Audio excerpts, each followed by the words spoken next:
किसी की हिम्मत नहीं है बोलने का, वो एक किसान का बेटा होता है। यह जितना पुलिस आए हैं सबका चेहरा और परिवार पता कीजिए, सब मिडिल क्लास फैमिली से है। किसी का माँ बीमार होगी, किसी का बाप का किडनी खराब होगा, किसी का पत्नी बीमार होगी। राजगंज थाना में जितना पुलिस नौकरी करता है उसका घर का पता करो। माँ बीमार होगी, भाई का पढ़ाई छूट गया होगा, बाप को बीमारी होगा, पत्नी को बीमारी होगा, है कि नहीं? सब गरीब घर का बेटा है। लेकिन ये अमीरों की साजिश है कि जंगल में कब्जा करना है। क्या गलत बोल रहे हैं? पारसनाथ में कब्जा शुरू हो कि नहीं? कौन शुरू किया? गरज के बोलते हैं गुजराती, गरज के बोलते हैं गुजराती। आ गया पारसनाथ का लड़का लो, पीर चढ़ का है, आया पीर चढ़ का लड़का लो। इन लोग जब अपना जमीन बचाने जाएगा, नक्सली और इनकाउंटर करो। किससे? मैं एक भाई से एक भाई को मरा दो। अरे जिला पुलिस मर जाए या नक्सली मरे, अंबानी अडानी उद्योगपति का बेटा मरता है क्या? किसी किसान का, किसी लाचार का, किसी बेबस का बेटा मरता है। आज चैलेंज करते हैं, हम मीडिया के सामने चैलेंज करते हैं, अग्निवीर में कई गौरवपति का बेटा है, बताइए। आज मीडिया के सामने चैलेंज करते हैं, अग्निवीर में कई गौरवपति का बेटा है। भले आपके लिए देशभक्ति लगता है, आपको भावना लगता है, लेकिन दिमाग से नहीं कभी सोचिए, मौका मिले तो कभी दिमाग से सोचिए कि नक्सली आया कैसे। 1967 नक्सलबाड़ी का गांव, वहां मुट्ठी भर लोगों के पास सारा जमीन था और बाकी लोग वहां मजदूरी करते थे। क्या ये गलत नहीं था? जब इसी धरती में हम पैदा हुए हैं, इसी जमीन में मेरा मकान है, यही नदी मेरा है, तो बराबरी क्यों नहीं है? आज भारत में लोग बोलते हैं कि राजा रजवाड़ा है। कैसे? जब आजाद भारत हुआ, राजाओं की संपत्ति भारत सरकार को लेनी थी, लेनी थी कि नहीं?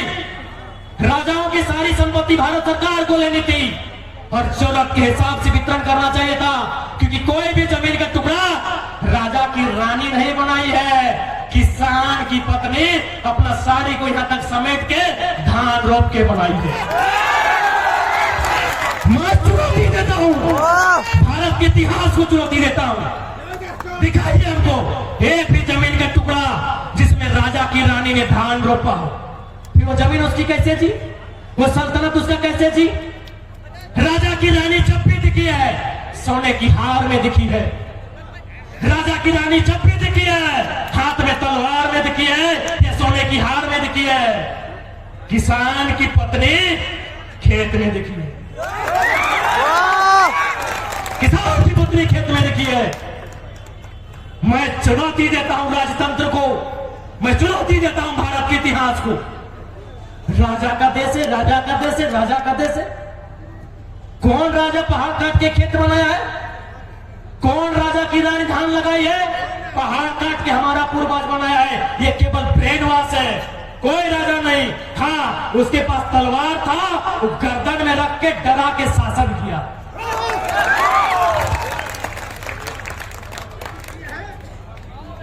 यानी यदि झारखंड में नक्सली समस्या है तो नेताओं की देन है, आईएएस की देन है, बड़े बड़े आईपीएस की देन है, इन कंपनियों की देन है, इन फैक्ट्रियों की देन है।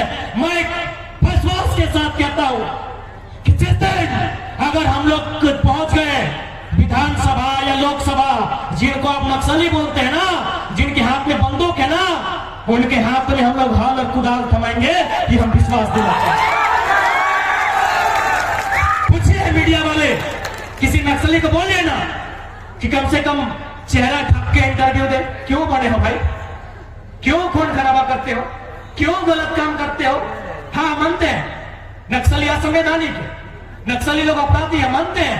क्यों बना है मीडिया सवाल करे बुला के? मीडिया ने सवाल किया था, व्योम वाले भैया, हाल फिलहाल एक नक्सली सरेंडर हुआ, उसे सवाल किया गया था, पूछा कि झारखंड की समस्या क्या है? उस नक्सली ने क्या कहा?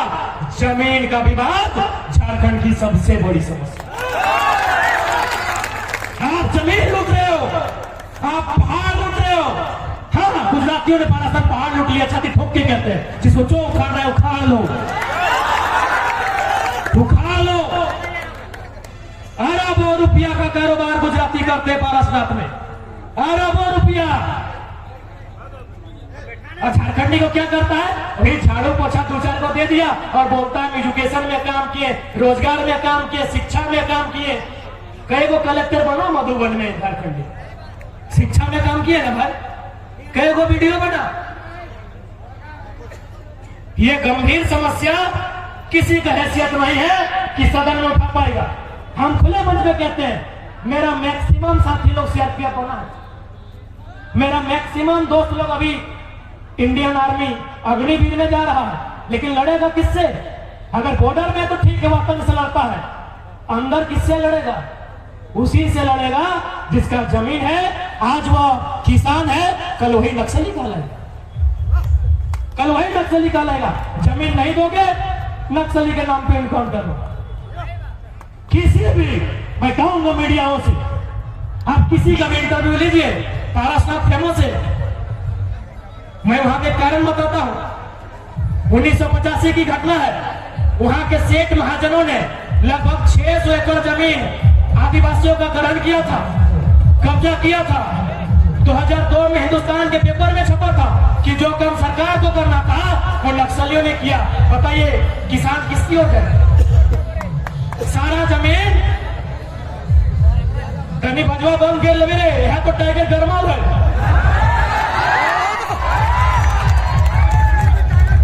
सारा जमीन सामान से छीन के, व्यापारियों से छीन के गरीब लोगों में बांटने का काम किया था।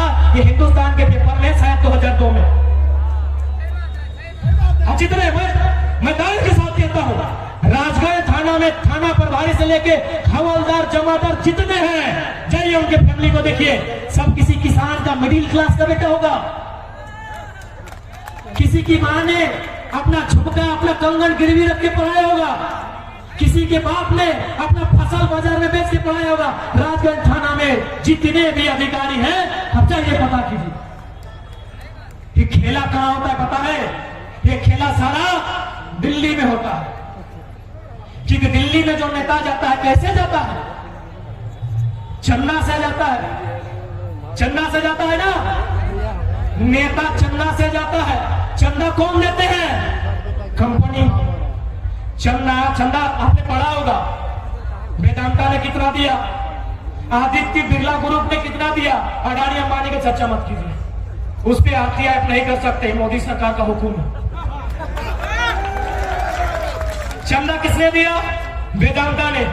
अभी बोकारो में वेदांता आपने पढ़ा होगा, 155 करोड़ पढ़ा होगा। चंदा दिया वेदांता ने।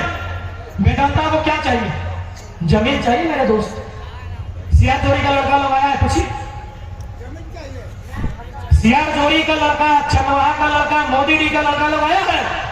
पूछिए वेदांता, किसी का 4 एकड़, किसी का 5 एकड़, और क्या मिला है? पूछिए, इंटरव्यू लीजिए। आज बहुत कोई नहीं, मीडिया लोग काट के मेरा बयान चलाता है कि जयराम माथुर नेता की नक्सली। पूछिए जिन्होंने नक्सली बनाया है लोगों को, उनका इंटरव्यू कब लीजिएगा? हरिओम पवार की एक कविता थी, पता नहीं याद है कि नहीं, हम कोशिश करते हैं कि जो सच्चे मन से भारत मां की सेवा कर सकते हैं, हम उनके चरणों में अपने सर को धर सकते हैं। कि जो सच्चे मन से भारत मां की सेवा कर सकते हैं, हम उनके चरणों में अपने सर को धर सकते हैं। पर जिनकी भूख महासागर है, सॉरी, जिनकी प्यास महासागर है, भूख पूरा हिमालय पर्वत, जिनकी लालच पूरा नील गगन है, 2 कौड़ी की इज्जत है, उनके कारण ही अपराधी बनते हैं भोले भाले, डाकू को पैदा करते हैं नेता, अधिकारी और पुलिस वाले। हमने बोल रहे हैं, और यहाँ पुलिस का संबंध IAS IPS से, जमादार थानेदार से नहीं।